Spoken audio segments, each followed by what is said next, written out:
Bienvenidos a Entre Traumas, el podcast oficial de SECOT. Somos la cara B de la especialidad. Debates, entrevistas y mucho sentido del humor de la mejor especialidad del mundo y como nunca antes se había hecho.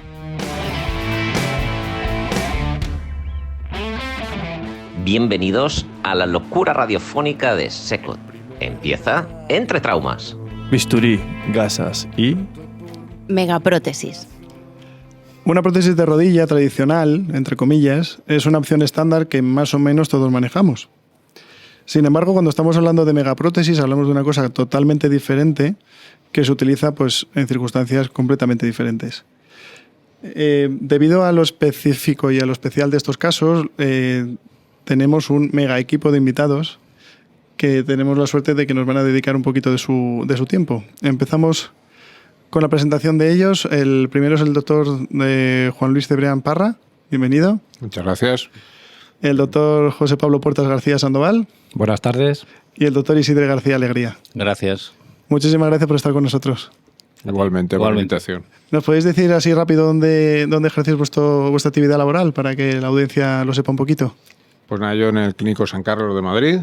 Y bueno, pues nada, yo soy el jefe de sección de la unidad de sarcomas y sobre todo soy coordinador de la unidad de sarcomas que ahora actualmente es centro de referencia, es uno de los centros de referencia que hay. Hospital Virgen de la Risaca, de Murcia. Llevo la unidad de tumores y soy el jefe de servicio desde hace un año. Enhorabuena. En el Hospital Sant Pau de Barcelona soy el jefe clínico que llevo la unidad de cirugía ortopédica oncológica y además soy el coordinador de la unidad funcional de sarcomas del hospital. Muy bien. ¿Qué es una megaprótesis? ¿O qué se considera una megaprótesis? Es complejo, ¿no? Un poco definirlo, pero probablemente una prótesis habitual lo que trata es de sustituir la articulación. La megaprótesis sustituye la articulación y además un segmento dañado por diferentes causas del hueso que vayamos a sustituir. No solamente es la resuperficialización. Entonces, la solemos utilizar pues sobre todo para tumores y para grandes resecciones, pues nada, inestabilidades de la articulación, etcétera. No sé si... Las indicaciones principales, entonces, ¿qué serían? Cuando hace falta sustituir también estructura. Eso es. Tumores y grandes defectos postraumáticos, por ejemplo, es una de las indicaciones.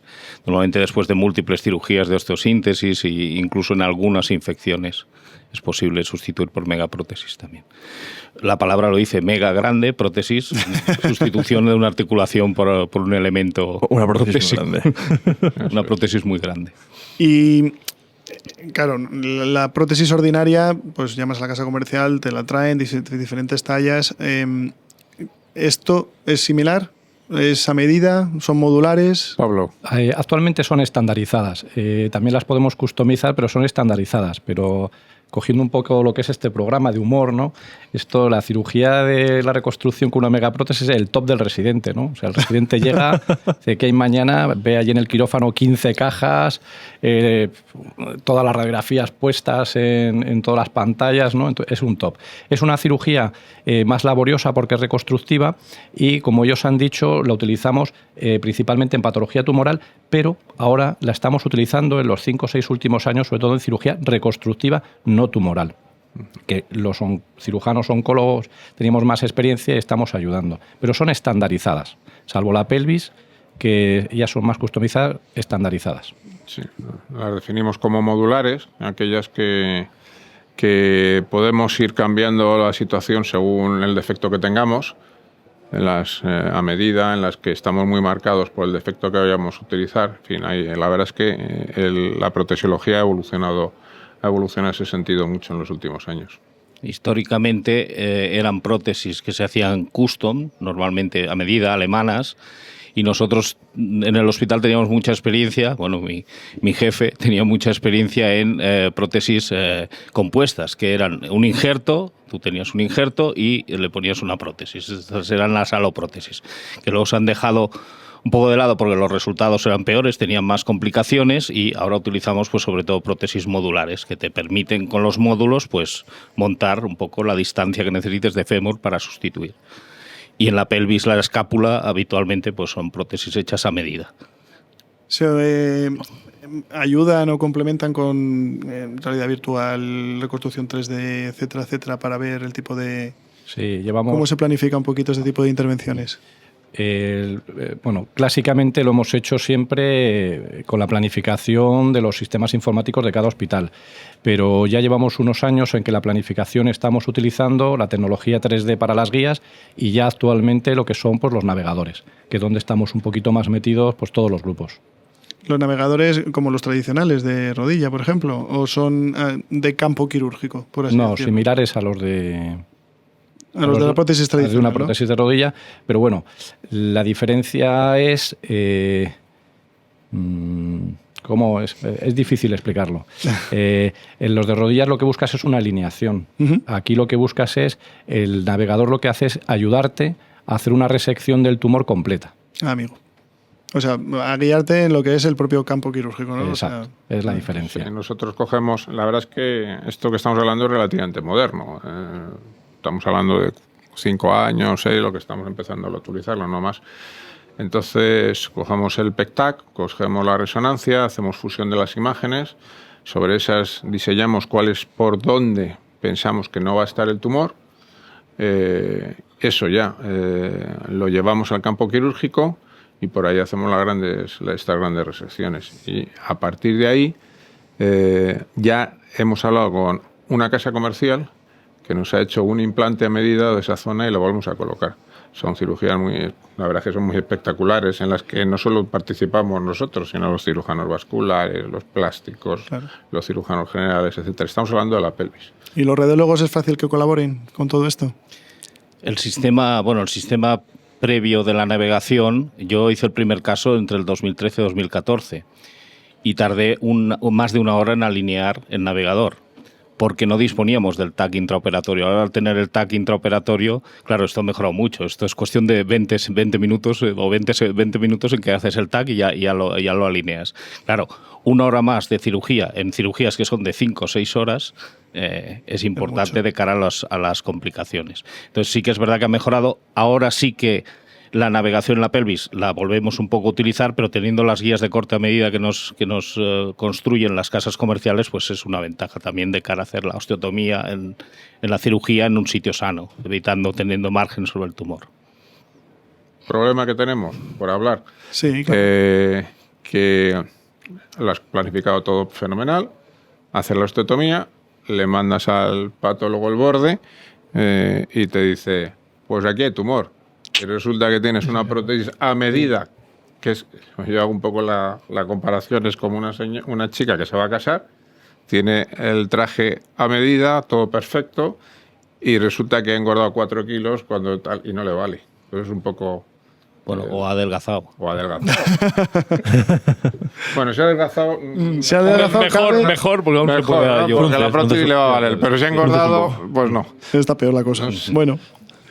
Y entonces, una pregunta. ¿En casos de estos os ha pasado de llegar al caso de decir, bueno, pues tenemos que poner algo por el momento y salir del quirófano sabiendo que tenéis que reintervenir para poner algo adaptado nuevo? Sí. Entonces lo que haces es que le dejas un espaciador de cemento. Estos tumores tienen el riesgo de infección muy alto, etcétera. Solemos poner espaciadores de cemento con antibiótico.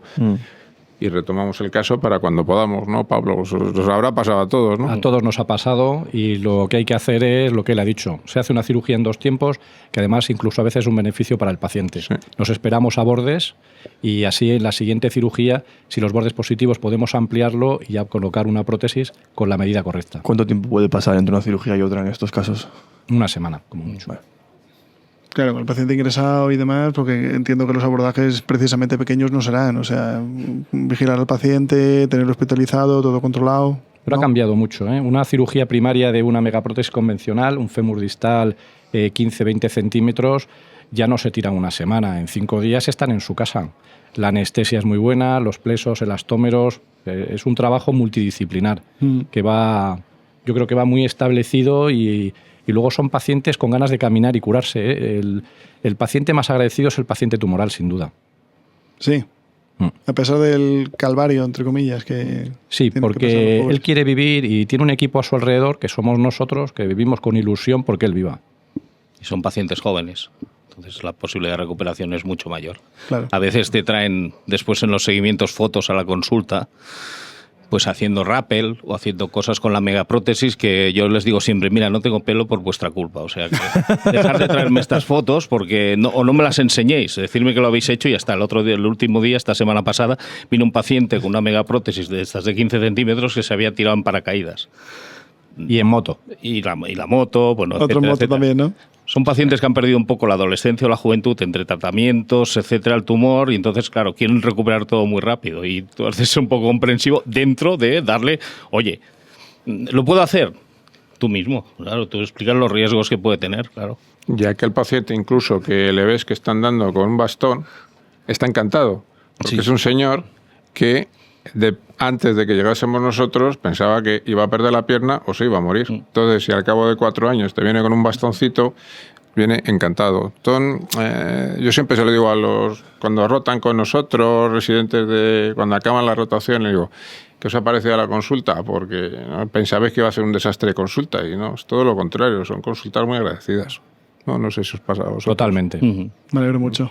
¿Y se hacen muchas intervenciones en vuestros centros? Bueno, si es referencia, entiendo que incluso os llegan a derivar gente de otros centros para tratamiento. Más o menos, así a ojo, anualmente, ¿cuántas intervenciones hacéis más o menos? Nosotros hacemos unas 250 al año. O sea, que sois un No, equipo... sí, o sea, partes blandas, todo Sí, tipo pero- de tumores, claro. Claro, pero 250 sois... Nosotros somos CESUR, sí. más de un Bueno, quirófano. pero es que hay hospitales sin CESUR que hacen mucha cirugía también, esto, Pablo, pero... Y realmente, no, nosotros tenemos 3 quirófanos a la semana y 2 Claro. quirófanos largos de 8 de la mañana a 8 de la noche, pues para hacer pelvis o grandes reconstrucciones o intervenciones con vascular, con plástica, etcétera, etcétera. Que nosotros a veces la resección del tumor es 1 hora y el plástico pues sale a las 3 de la mañana, pues porque tiene que hacer un peroneo, tiene que hacer sus técnicas que son por microcirugía y son mucho Claro. más largas, claro. Necesitamos quirófanos de estos largos, ¿no? Yo no sé, mi hospital está así montado, pero y porque tuve que luchar para tener los quirófanos de 12 horas, bueno, dar la matraca allí, ir allí, oye, que esto que es muy complejo, ¿qué tal? Y al final, pues mira, al final a base de insistir Al final años y años... Lo te hacen entendieron, caso. ¿no? Lo Sí, consiguieron sí. entender. De esos frutos. Sí, nosotros tenemos pues algo parecido, 2 quirófanos de mañana con prolongación y un quirófano de tarde pues para cosas más pequeñas. poco más ¿no? pequeñas, ¿no? Eso es, exactamente. Bueno, vosotros tendréis algo Similar, similar. ¿no? Ujú. Y el tema, por ejemplo, cuando hay una resección que implica inserciones tendinosas, o sea, a lo mejor un número proximal o una zona trocantérica y demás, ¿las inserciones de los tendones a la prótesis se realiza? ¿Y cómo se realiza? Porque eso, claro, en teoría, atar los tendones ahí, pues da la sensación de que luego eso se puede desgarrar o que el resultado funcional o... Pablo, ¿qué? Tienes varios sistemas. La mayor parte de las prótesis estandarizadas llevan unos orificios donde tú anclas todo lo que es el aparato muscular o tendinoso. Y luego también tenemos otras cosas que son las mallas. Una malla es simplemente como un tejido o como una malla que ponemos, que puede ser para una hernia, ¿no? Es como un trapo, por así decirlo, que lo rodeas a la prótesis y sobre ese trapo que va anclada a la prótesis tú puedes también reanclar la musculatura. Y los resultados funcionales pues son bastante aceptables. ¿Sí? Sí. Claro, como da la sensación de que dicen, bueno, se ata ahí, luego fibrosa y tal, pero sí, Con la salvedad de que el tumor es el que manda. claro. Porque muchas veces te tiene que llevar los tendones y los músculos. Eso dependerá de la situación. El sistema compuesto permitía que tú reinsertases los tendones al hueso, al injerto. Ahora, actualmente con las modulares, pues tenemos que hacer el tema de las mallas. No son mallas convencionales, son mallas que están hechos igual que esa botella de agua, del mismo material, pero procesado de una forma diferente. Es un teraftalato, es un material muy rígido. Y el problema que nos encontramos a veces es que si por lo que sea tenemos que revisar una de estas megaprótesis por infección, sacar la malla es complicado también. Pero bueno, es un sistema para la tibia y el húmero proximal funciona bastante bien, incluso en la cadera. Se empezaron a utilizar como para reconstruir la cápsula articular, que muchas veces nos la tenemos que llevar por necesidades oncológicas o por cirugía oncológica, y últimamente pues ya las estamos utilizando para reinserción tendinosa. Y el cirujano plástico también pinta mucho ahí, porque muchas veces el recubrimiento lo realiza el cirujano plástico después. El recubrimiento de la prótesis. Sí, el recubrimiento. No solamente el cutáneo. Exacto, no solamente el cutáneo. Por ejemplo, pues como hemos hablado del húmero, pues si tiene que caer todo el húmero proximal con el deltoides, pues entonces tiene que utilizar un dorsal ancho que lo recubra. Los recubrimientos de la piel no son... la prótesis tiene que estar recubierta de músculo, de un músculo sano. Y si tienes que llevarte el músculo por el tumor, pues el cirujano plástico tiene que recubrirlo con algo. Y, por ejemplo, en tibia, ¿qué utilizan los gemelos? Lo de la fascia lata. Los cirujanos plásticos, al menos en mi hospital, hacen muchas transferencias de fascia lata con tendón, más en partes blandas que en las prótesis. Por suerte en las prótesis casi siempre podemos salvar el tendón rotuliano. Y entonces, claro, reinsertarlo, ellos sí, por lo que sea, nos lo tenemos que llevar, ya lo tenemos planificado para que hagan una reconstrucción con fascia lata. Muy bien. ¿Hay algún tipo de complicación que se asocie especialmente a las megaprótesis y que no a las prótesis convencionales, a las prótesis primarias? Todas. Por favor. Venga, Pablo. Tienen las mismas complicaciones que una prótesis. La infección y el aflojamiento. Lo que ocurre es que como es una megaprótesis, como su nombre indica, biomecánicamente tenemos unas fuerzas de cizallamiento y de rotación que son mayores.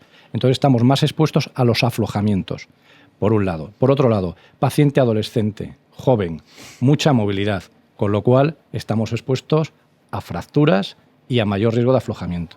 Sin embargo, el grupo español, que tenemos recogidos ahora mismo pues 573... 500 primarias y 800 y pico contando las metástasis. Entonces, pues hemos visto que tenemos unos índices de complicaciones muy, muy bajos. Que la pregunta es ¿por qué? Pues yo creo que porque todos ponemos mucho mimo en estos pacientes. No es que en los demás no lo pongamos, pero es que en esto se pone especialmente más. Pero para que entendáis un poco la complejidad de este tipo de cirugías, por ejemplo, un chaval que tiene un osteosarcoma, le han sometido a una quimioterapia tremenda, le han dejado en aplasia casi, unos niveles muy bajos, nos dan 3 semanas para un periodo de ventana muy pequeño en el que en esa situación nosotros tenemos que ponerle una prótesis, una megaprótesis. La herida tiene que ir perfecto porque el chaval en un espacio de tiempo muy breve se le tiene que volver a someter a la quimioterapia. Y si no se somete a esa quimioterapia, pues el resultado y el pronóstico va a ser mucho peor, porque no nos engañemos. Estos chavales, lo que les salva, aparte de nosotros, es también la quimioterapia. O sea, como veis, estamos muy comprometidos. Es una cosa bastante dramática, tal y como lo estamos contando, pero es que es la realidad, ¿no? Así que es el contexto del paciente, ¿no? Que decimos siempre. Y el posoperatorio y la recuperación de estos pacientes, ¿a los rehabilitadores los tenéis en el equipo o eso ya cuenta como una segunda fase independiente? Nosotros tenemos rehabilitadores generales para trauma, entonces nosotros habitualmente tenemos ya un protocolo de rehabilitación establecido con los médicos rehabilitadores, con los fisios. Yo, por ejemplo, a mí no me gusta que una megaprótesis le metan el artromotor, nada más de esto, porque prefiero una movilización controlada por un fisio, porque el artromotor dice 70 grados y a lo mejor te salta el rotuliano o vaya usted a saber lo que puede pasar. Y realmente sí que la mayoría pueden cargar de forma inmediata. Son prótesis cementadas, lógicamente la mayoría hacemos fijación cementada, es raro que se haga fijación no cementada. Y bueno, no, lo que ha dicho Pablo, no difiere. Ahora los pacientes jóvenes al quinto día ya se quieren largar, pues ya van con muletas, ya se quieren ir. La pelvis es más complicada y la tibia también se infecta más. Son dos localizaciones que, bueno, dan más complicaciones. Seguramente por estar un poquito más expuesta, ¿no? Más subcutánea. Sí, la tibia por subcutánea también yo creo que el tiempo, y la pelvis más bien, bueno, la pelvis porque es la pelvis. Porque es la pelvis, ¿no? Por complejidad. Tiene más de, bueno, en la literatura más de un 60% de complicaciones graves. Yo, a un paciente por encima de los 60 años, si no está muy sano, intento no meterme en una cirugía pélvica compleja, con reconstrucción, con prótesis custom.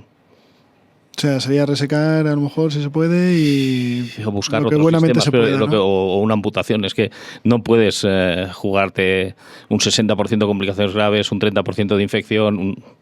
en una cirugía pélvica. A ese nivel, claro. Un caballo de batalla, sobre todo, aparte de las complicaciones que ha contado Pablo, tiene toda la razón, pero el caballo de batalla fundamental es la infección. La infección.